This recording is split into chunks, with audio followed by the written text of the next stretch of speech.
self-discovery and transformation. I'm Christy, your host today, and I'm joined by Jen, my co-host. Hey everyone. Today we have a truly inspiring guest with us. Shorina is a counselor, wellbeing coach, and lingerie boutique owner. Ooh, The place is called Bras by S. She's also a loving mum to two beautiful boys, and her journey of transformation from a series of unfortunate events to a life of her dream is a story you don't want to miss. yes, absolutely. Now, Shorina's work focuses on mind, body, soul, wellness, and she's here to share her wisdom with us all. That's right, Christy. Our podcast aims to guide you through your self discovery and spiritual awakening, and our guests, just like Shorina, bring a wealth of knowledge from various modalities to assist you on this journey. Beautiful. Hi. Hi, Shorina, welcome. Hi, thank you so much for having me. I'm so excited to be here. Yeah, absolutely. So let's dive right in, Shorina. Um, Obviously we're thrilled to have you here. I'm really excited for the conversation and to hear your story. I'm like a little bit blown away, and I can't wait for the viewers to hear about that transition in your life and how it all unfolded. Can Yeah. you share with us a little bit about your journey of turning a series of unfortunate events into a life you couldn't have even imagined? Yeah, of course. So my journey really started when I got kicked out of home at 14. So I was in a relationship with somebody quite a few years older than me that was not a very healthy relationship. It was abusive in quite a few ways. And of course, my mum didn't agree with the relationship. So that caused a lot of tension between her and I, which resulted to me being kicked out. From there, I went and lived with that partner for a few months. But as I mentioned, it was an abusive relationship. So it was not healthy in any way. Mm. We did end up breaking up, thankfully.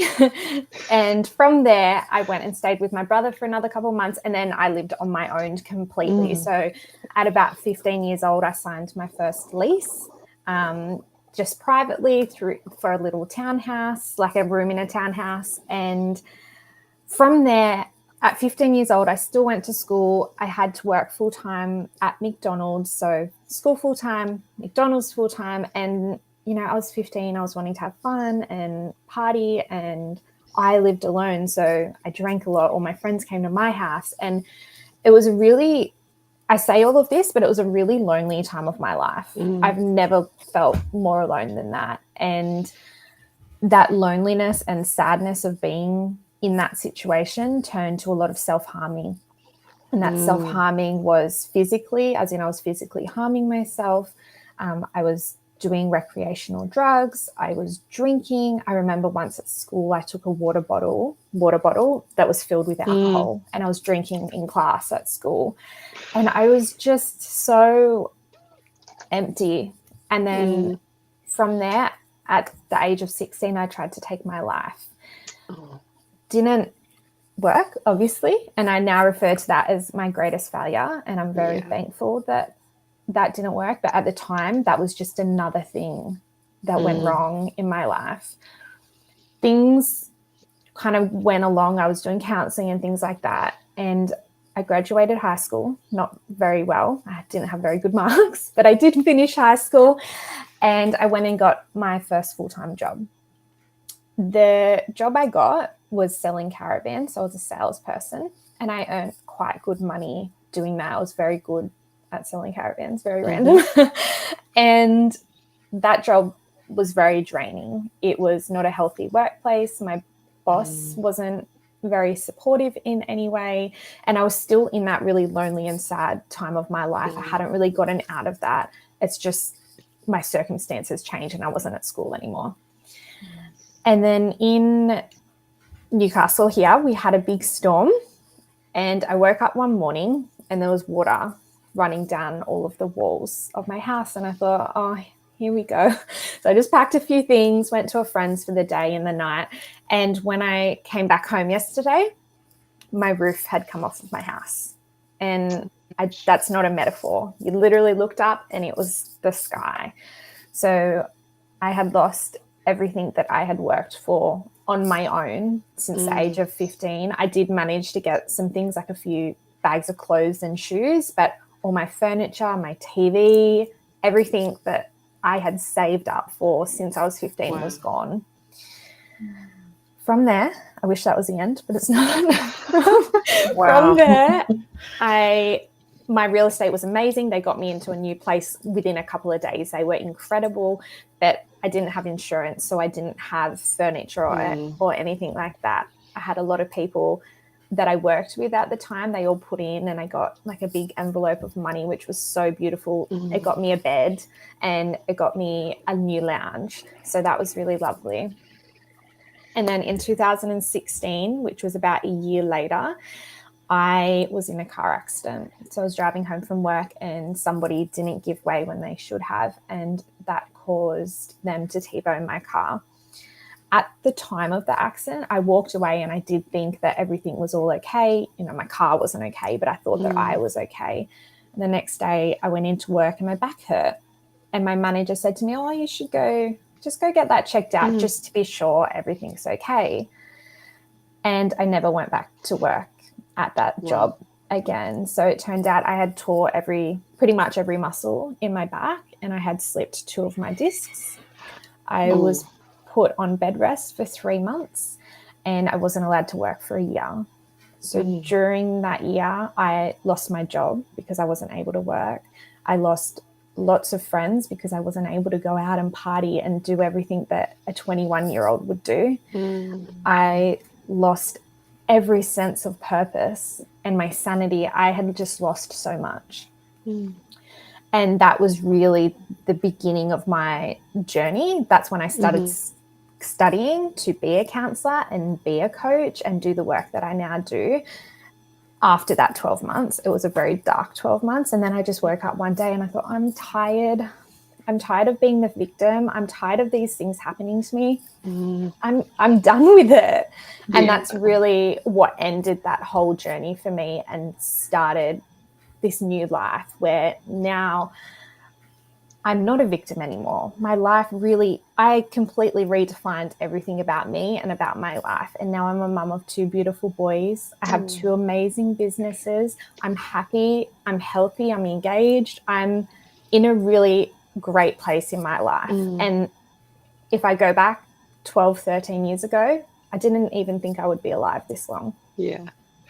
And it's like, it is like that though, isn't it? For a lot of us, not everyone, but for some of us that I actually really relate to even the water bottle. I was in those shoes too at school. We would have been best friends at school. We would have been sharing that water bottle. We absolutely would have been. But it's like you just wake up one day and it's like, what the fuck am I doing? I am sick of being the victim. I'm sick of living in chaos. I want something different.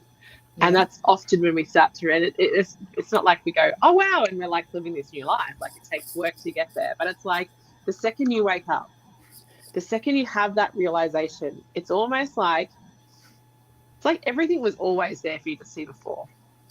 But it's not until you have that moment that you actually see what's in front of you. And then it's like the universe kind of just keeps paving the way because you finally make a choice and a decision for you. Like it's like you're choosing you for the very first time. Yeah, I really relate it to that day that I decided to change everything. I actually opened my eyes for the first time. Yes. And that doesn't mean that things haven't happened since then. You know, I've had a lot of heartache and trauma and things since that day. And I've been in dark places again. I don't want to sit here and pretend I haven't. You know, I had a 5-day labor. You know, that was very traumatic. God, I thought my 2-day one was huge. Yeah, that's still long though. But, you know, I've had all these things happen, but I see it with my eyes open now instead of with my eyes closed. And that's just shifted everything. Yeah. And I think, you know, once you open your eyes and you start down that path and you realize that you can accomplish these things and you get these tools, you can, you know, when stuff comes up and it, you know, you go through another dark night. Like I went through one in December and I'm like, fuck. It's like the darkest dark night I've had ever in my entire life. But I was so much more prepared, right? Even though I felt like crap and I felt so much grief and loss, I rode those waves better than I ever could because I have the tools and I understand we just need to be able to feel it and move through it before we start using those tools to reflect, so we don't sort of shortcut that the healing process, right? We can just completely bypass that. So yeah, I love that, that journey is such a powerful one that I think a lot of people can relate to. Yeah, definitely. And so in line with that, mental health obviously played a big part in that transformation.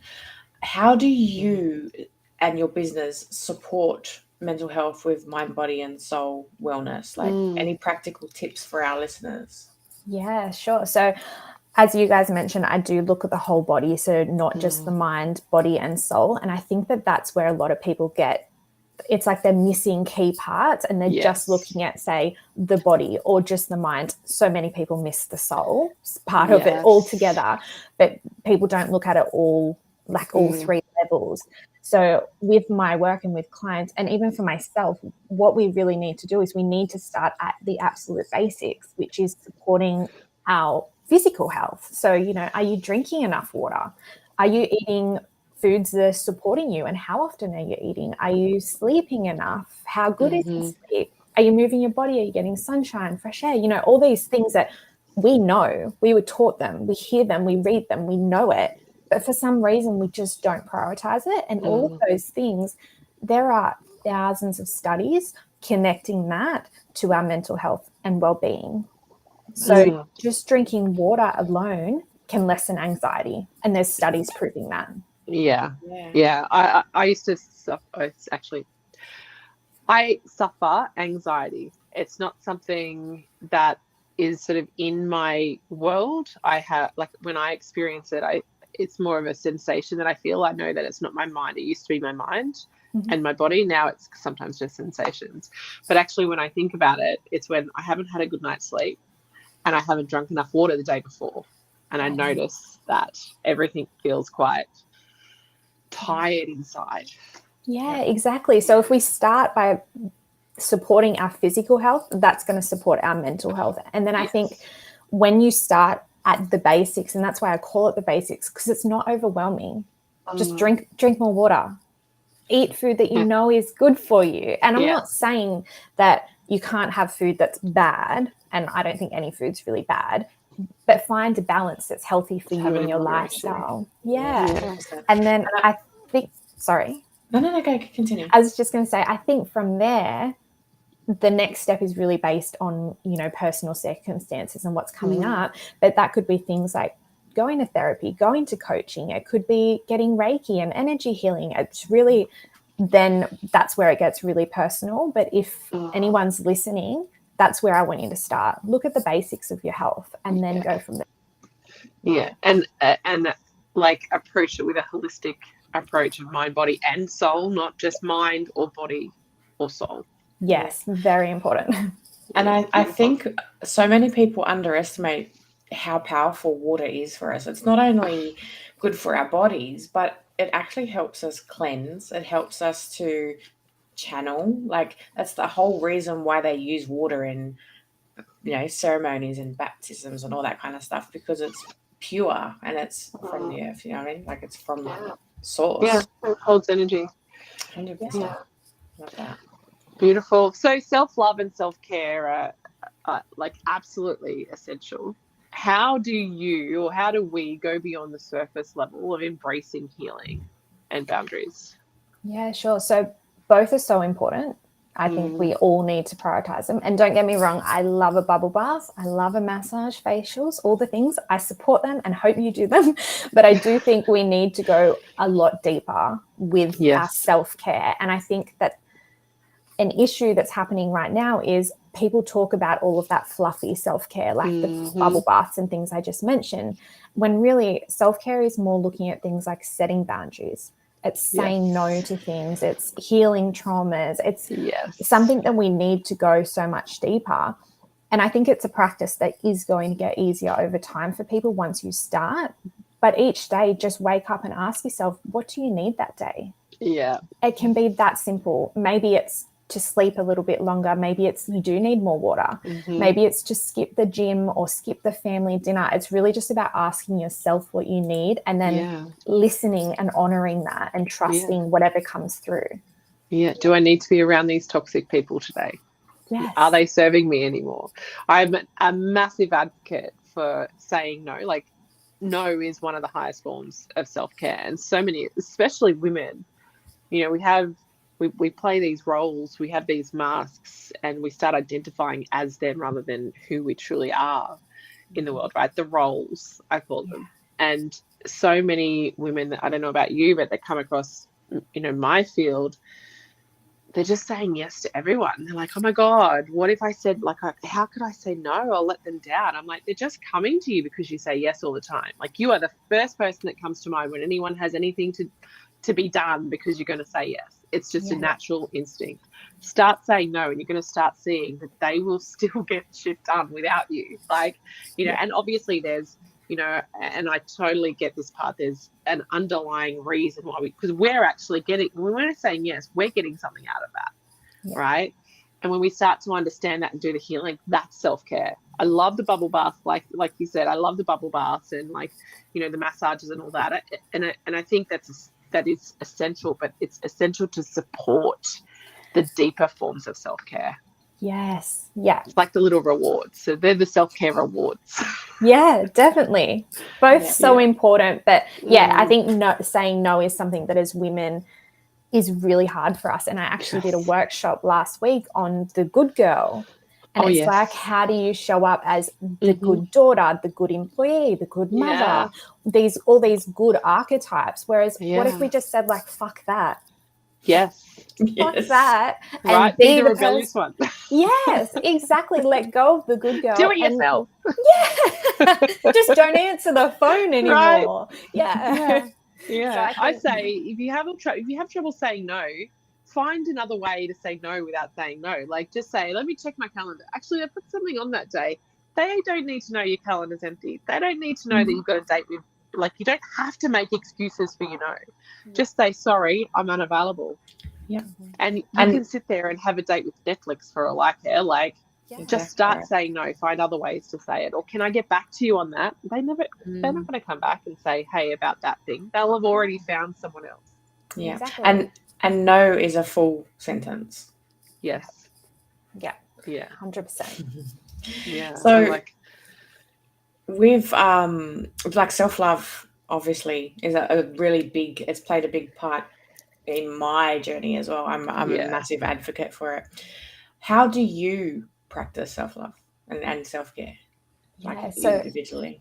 Yeah, personally, I try and do something every day for myself, but in saying that, I don't have like a ritual or a routine that I do that's the exact same. I just try and do something for my mind, something for my body, and something for my soul each day. And that's something that I really try and get my clients to what's the word I'm looking for? Implement. Got that. Implement in their own lives as well. So, you know, for your mind, that might be meditating, or that might be journaling. And for the body, it might be going for a walk or doing breath work. For the soul, that could be, again, meditating, gratitude practice. It could be praying if there's someone you pray to. You know, I think that's my level of self-love, is doing one of those. One thing for each area of my life, mind, body, every and single soul. day. Holistic, whole, like complete.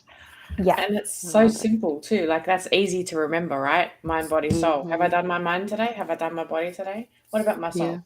Yeah. And if you go back to, are you doing the basics in life? You're already supporting your body anyway. Yeah. So that's the body already ticked off. If you're doing the basics, eating and drinking right. And we also need to understand breathing. Well, breath work. I mean, breath work takes healing to a whole new level. But you've got to remember what goes in your mind as well. Like, we need to be very careful of what we're reading, what we're watching. Like, you know, that is fueling lots of stuff in our lives. So it is. It's a can of worms we'll just leave right there. Yeah. That would be another whole 2 episodes. Yeah, right. So motherhood and work-life balance can be challenging. how do you navigate these waters and build 2 successful businesses at the same time, like Supermum right there? Yeah. I don't do it alone. That is the key thing here. And I try and be so honest about this. Yeah. I have a lot of balls I'm juggling. Like, I self-manage an investment property as well. I have a caravan we hire out. My kids go to speech therapy and swimming and all the things. Like, there's a lot happening in my world. So something's always falling behind. Mm. And I want to be really clear about that. Usually it's my housework or laundry, or I haven't done the groceries in time and we're out of bananas, and then this house is chaos with no bananas. So it's like something is always falling behind. And I think that's the most important thing here. I'm not a superwoman. I don't do it all. I don't get it all done. And I have support as well. We really need support systems, whether that's professionally or personally. So I utilize daycare. My kids go to daycare 4 days a week. My mum has the kids for a sleepover once a fortnight. My partner does pretty much every daycare pickup. I have an assistant. You know, I really lean on people, and I don't feel guilty about it, because I'm not Superwoman. I don't want to be Superwoman. I just want to live my life and have fun. Yeah, I used to do more in my business than at home. So I had my cleaner. Like, my cleaner, we had 4 kids between us, and I used to have a cleaner. People will freak out at this, but I used to have a cleaner Monday, Wednesday, Friday. Friday to get my house nice and clean and tidy, so I could actually just chill out for the weekend. And that was when I gave my kids my time. Right? That was like quality time. I didn't want to spend all weekend cleaning up from the last 2 days, because they lived like little piggies back then. And then the Monday was so I could actually start work for the week, because we had our own business, and that was so the house was clean. I just had this thing that if the house was messy, my mind was messy. So we utilized that as our help. And I think that's another thing that people can go into, is that, oh, well, what does it mean if I get a cleaner? Well, I don't know. What does that mean to you? Like, you can get a cleaner to come in and help you. Whatever you suck at. I was hopeless at keeping my house clean, like with 4 kids. It was insane. Like, at one stage there was 15 of us in our house, because my kids brought home stray kids, not stray pets. But the house was always messy. So I just was like, no, we're just getting a cleaner. They're coming in, they're doing the thing. And then that was the thing that stressed me out the most. And I alleviated that stress. And for some of us, it's in our business. We have like VAs, PAs. Yeah, exactly. And the biggest thing is, like, don't feel guilty about it. We're all just people living life, trying to get shit done. And, I think as well, with that in mind, like, things will get missed. I forget to fill out forms for daycare all the time. And then they're calling me on the phone saying, can Ezra go to this excursion? I forget things, and you're going to forget things. Everyone's going to forget things. And it's okay. Yes. Yeah. It's okay.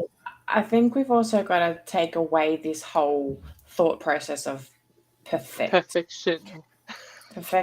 There's no such fucking thing. We are all perfectly imperfect, and that's what's got to kind of be drilled out of our head with the concrete beliefs that have been placed there by whether it be family or society. So I feel like that's a big message that we need to kind of really push to. Yeah, definitely. I agree. Yeah. So what modalities or practices have you found that are like most helpful in your personal growth and transformation? Yeah, so I use a lot of different practices, because I work with the counselling and coaching space. So there's lots of different modalities and things that I implement in my work, but also in my own personal life. But I found that a lot of the most powerful practices is really around inner child healing. So that time of our life really shapes so much of our identity and who we are and who we're going to grow into. And then say you have a kid, your whole identity starts over again. So then you're back dealing with the inner child stuff again, but through a completely different way. So I think that that's one of the most common things I do with clients. And that's something that I'm continually working on in myself as well. Yeah, beautiful. I love that. I think I do a little bit of inner child embodiment work with my clients. And, I had something come up personally last weekend for me. I revisited something, And I was like, wow, we really are like the offshoot, or what's the word?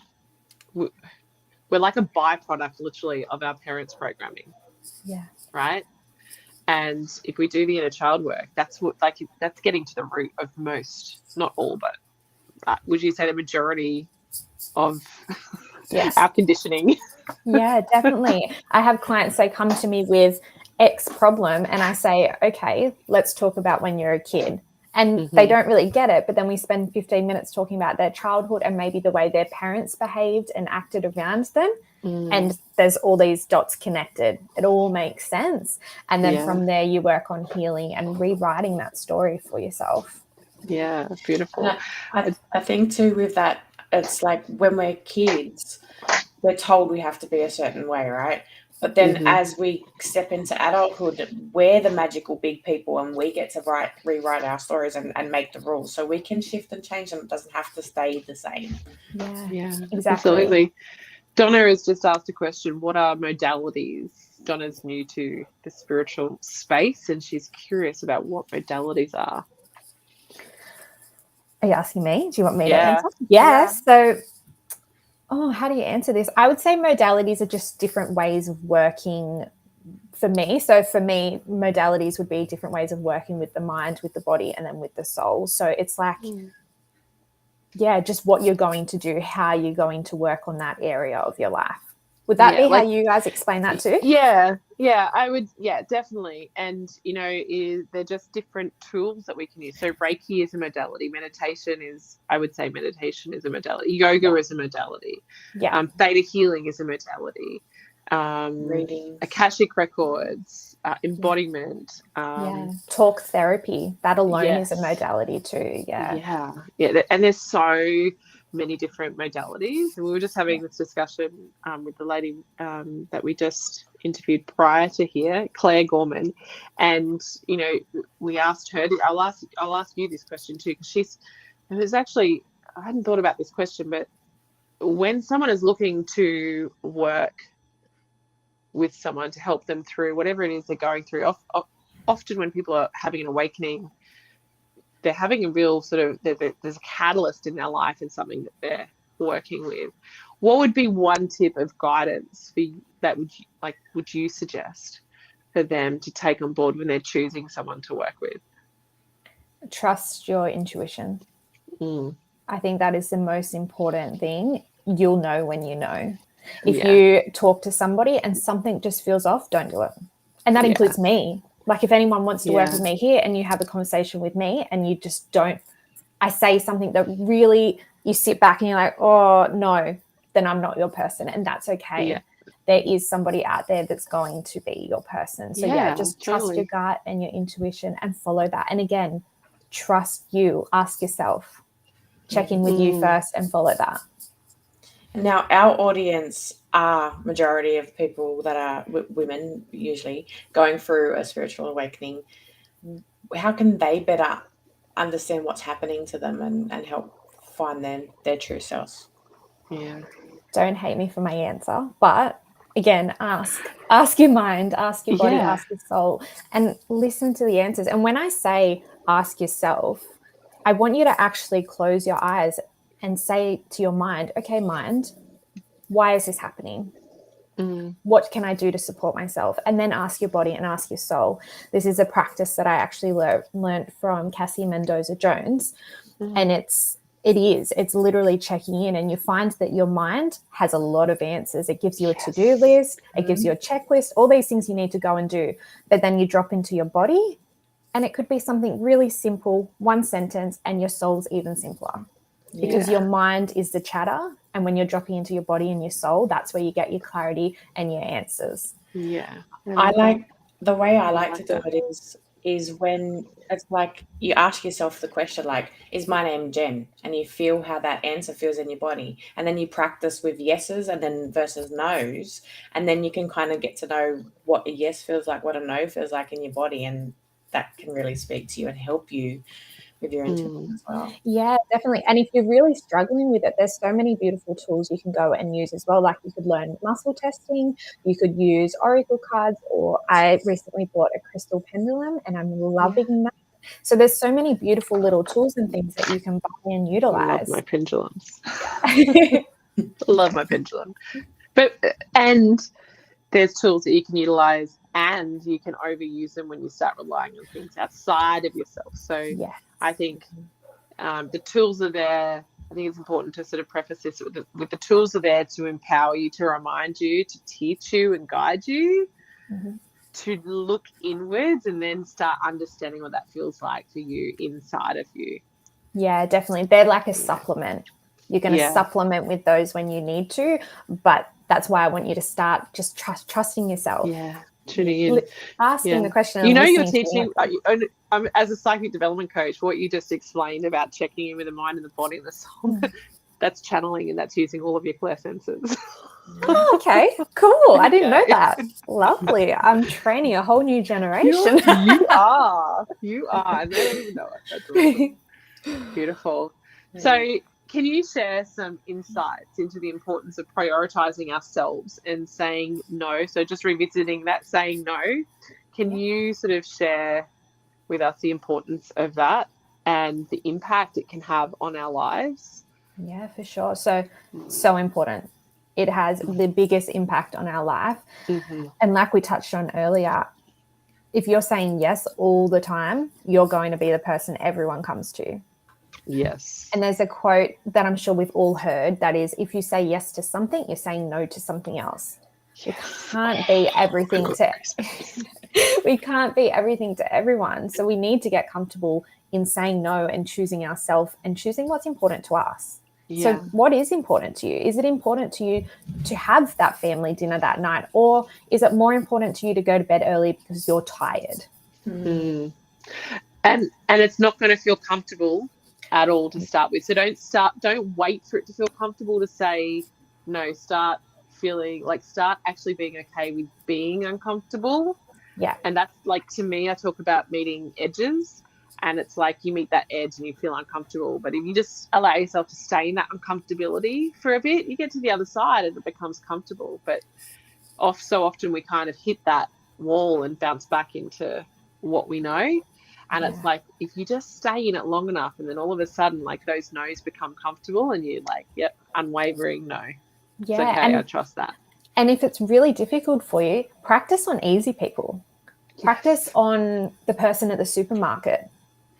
Yes. You know, practice on people that don't go start saying no to your mum straight up, because that's probably going to be the hardest person to say no to, and she'll fight back. Whereas if you start practicing on people who don't care and you don't care about them, it's nothing. Yeah.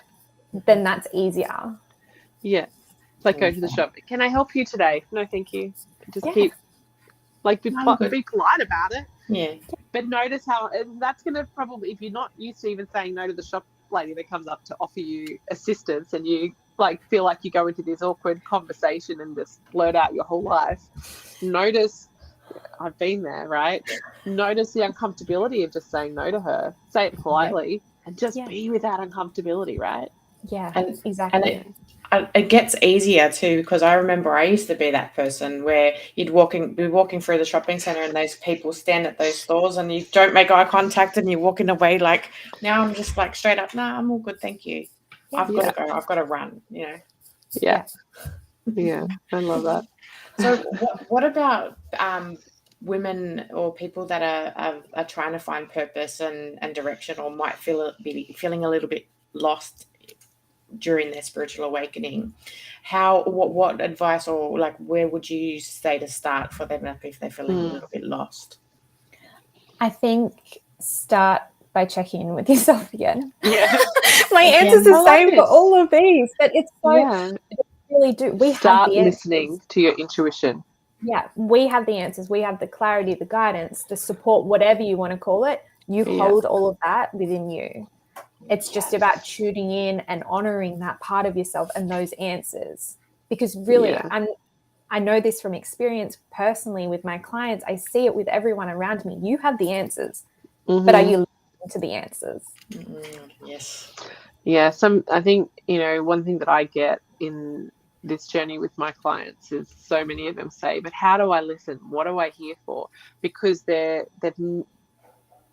never actually honored themselves their entire life, which means they don't trust themselves because they've never put themselves first. They might, and I talk openly about this. If you put your alarm clock on at nighttime to get up in the morning and you press that snooze button 2, 3, 4, 5 times, how on earth can you expect yourself to trust you to take action the rest of the day if you can't even honor that first commitment of the day that you've made for yourself, right? Yeah.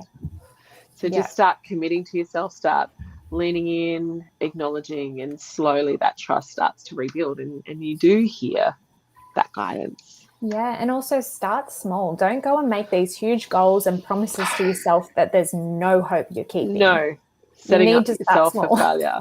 Yeah. Yeah.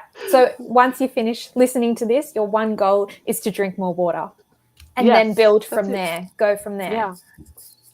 And then stop pressing the snooze button on the alarm. Yes. Yeah. Beautiful. Did you have any more questions, Jen? Yeah, so can you tell us a bit more about one-on-one sessions with you and how people can benefit and what they should be expecting? Yeah, should sure. they connect with you? Sure. So my work really focuses on redefining my client's relationship with themselves and their life. So my sessions are a blend of counseling and coaching and some energy work if it's appropriate.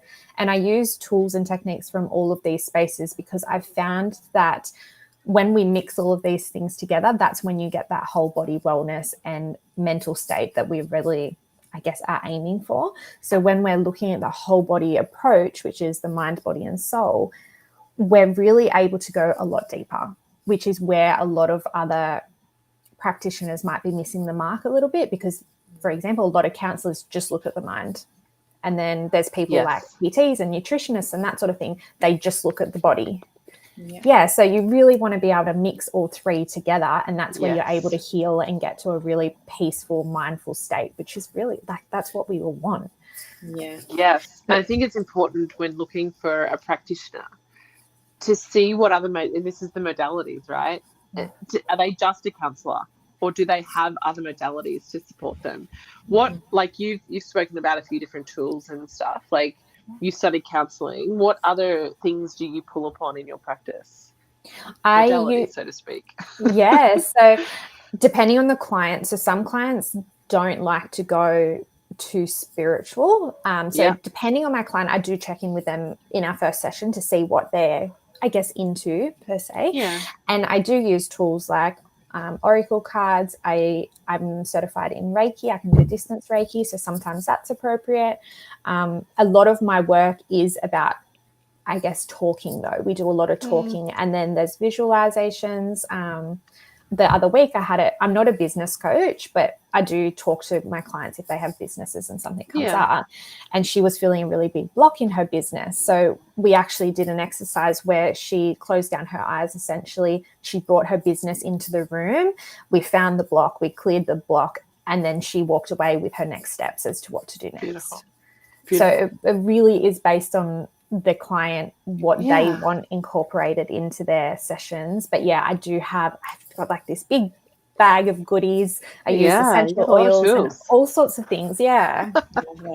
Now, do they also is that online, like via Zoom or over the phone or in person? How do they connect? Yeah, so all on Zoom, or I can do phone calls if people prefer as well. Amazing. Beautiful. Do you have any maybe specific stories or experiences from your clients that have deeply impacted you and maybe highlight the power of the healing that you and like your magic that you bring to the world? Yeah. There's one client that comes to mind, and he has given me permission to share his story as well. When I started working with him, he really came to me in a really lonely and anxious space. He was really out of place in the world. He was recently single, not by his choice. He was in a job he hated. He was very disconnected to friends and family.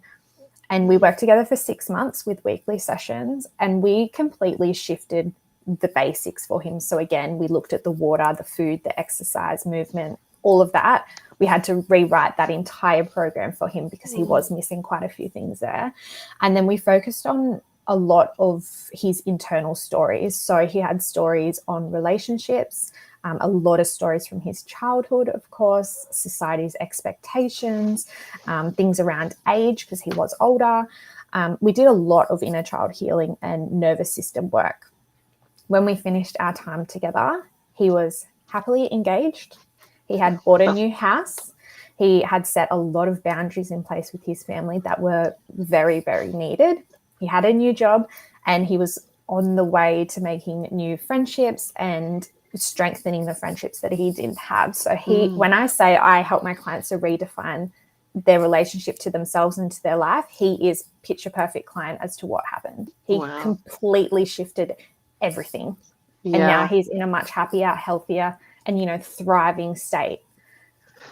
Yeah. And, it's really important to add that you don't need, without knowing the client or the sort of intricacies of how that worked, I would hazard a guess that the work was done inside, not outside. It just what happens and what I see and what I witness, even in what I do. And I find this the most humbling part of the healing journey is when we do the work in here, it literally ripple effects out into our everyday life. Yeah. And it's like, I've got goosebumps. It's like pure magic. Yeah, that's exactly what happened. And that's, I didn't do this for him. He did that. I just was there holding his hand and I was asking the right questions and giving the tools to help him get there. But like you said, it was just all internal. He made those changes and he changed everything. And now he's in a beautiful, happy place. He's in a completely different life than he was when I first met him. Yeah, and it's like this like attracts like. So when we start to shift and change and our vibration shifts and changes, we start to open up to more possibilities open up to us. And as we, again, sort of vibrate higher, we start to attract more higher vibrating individuals towards us and life just starts to get better. Yeah, it all falls into place. It does. It does. So on top of the sessions that you do, you've also got an ebook. So I've seen on your website you've got an ebook, and there is also a free ebook as well, and a podcast. Yes, so I have a podcast, the Mindful Soul Collective podcast, where I talk about all of this, and as you can imagine, much, much more. The ebook is based on those basics. So the basics that I've spoken about quite a bit today, it actually gives you studies. It gives you the science behind things, because I think we get told so often, you need to drink water. But why? Why? Yeah, so this ebook talks about all of those basics, and it gives you the link between, for example, water and mental health. And then it gives you tips on how to implement new things as well. And yes, I do have a freebie as well, the Reset and Reconnect Guide, which is just a really short and sweet, I guess, exercise workbook that people can run through if they feel they just need a little bit of support. Yeah, beautiful. So I think, the freebies on our sites are a really beautiful way for people new to our space to get to know and trust the work we do. So that's beautiful. How would they get access to that, or your one-on-ones, or the other book? Would that just be by going to the website? Yeah, so everything we've spoken about. So my podcast, the ebooks, I have an online course as well. They're all available at www.mindfulsoulcollective.com. Or you can go to my Instagram, TikTok, and you can find them all linked there as well. Wonderful. I think Jen has just popped them links into the comments, and those listening to the podcast, they'll be below us on this podcast. So wonderful. Do you have, before we wrap up today, I suppose one last question for you is there anything you would like to add to the discussion, anything that you want to sort of share with us, or maybe even, a tip to someone that is just starting their awakening and starting to wake up and starting to understand and see this new direction? What would maybe one tip of it, like one bit of advice that would be really valuable to them? I think I would like to say that you're not alone. I think when we start this journey, no matter what that journey looks like for you, you're not alone. Other people have been there and have gotten through it, and you'll be okay. Yeah, I love that. And that is that it is such a lonely journey, because we often go on it separately to those we love, and the environment, like our friendships and relationships and family. It is one that we usually take alone. And I feel like it's kind of like, what's the word? I've lost the word, but it's like a pilgrimage, almost like a solo pilgrimage to find who we truly are. Yeah. And I think that just reminded me as well. I just did a podcast episode on this, that your friends and your family may not understand. Mm-hmm. But it's not their job to understand. You don't even have to understand. You just have to honor and trust and trust the process. Just go with it. Yeah. Again, trust yourself. Yeah. And for the whole family and friendship thing, so what I witness is friends will fall away, because some people aren't here for this journey in this lifetime. They're here for another reason. And what no longer serves you, you do outgrow things, right? We outgrow clothes, we outgrow roles, we outgrow, even as a mum, we outgrow motherhood, right? When our kids grow up and leave home, like we are here to evolve. And as you evolve, sometimes that is leaving people behind, or you can't let go of family. You can manage proximity though, if it's an unhealthy environment, right? How much time we spend with people and stuff. But that says more about them than it does about us. Just keep trusting in the process. Yeah, and that outgrowing, what you're doing in a spiritual awakening is you're outgrowing yourself. Mm-hmm. Yeah. So of course it makes sense for things to not fit the same way in your life anymore. Yes. So again, just trust that you're on the right journey at the right time for the right reason. Absolutely. Well, Shorina, that was such an enlightening conversation today with you. Your journey from adversity to success has been truly inspiring, and we're really grateful that you've been able to share that with us today. Thank you so much for having me. Amazing. Absolutely right. So Shorina's approach to mind, body and soul wellness resonates deeply with us and our audience seeking their true self and purpose. Yeah. So if you want to learn more from Shorina, or her book, her one-on-one sessions with her, make sure you visit her website, hang on, get this right. mindfulsoulcollective.com. The link is, again, it's in the chat here and it's below in the podcast. We'll also have all the details in the episode description there. Thank you again, everyone, for joining us on another episode of Elevate Your Spiritual Awakening. We hope you found inspiration and guidance on your journey of self-discovery. Beautiful. Now, stay tuned for more transformative conversations with experts from various modalities. Until next time, remember to elevate your spiritual awakening. Much love.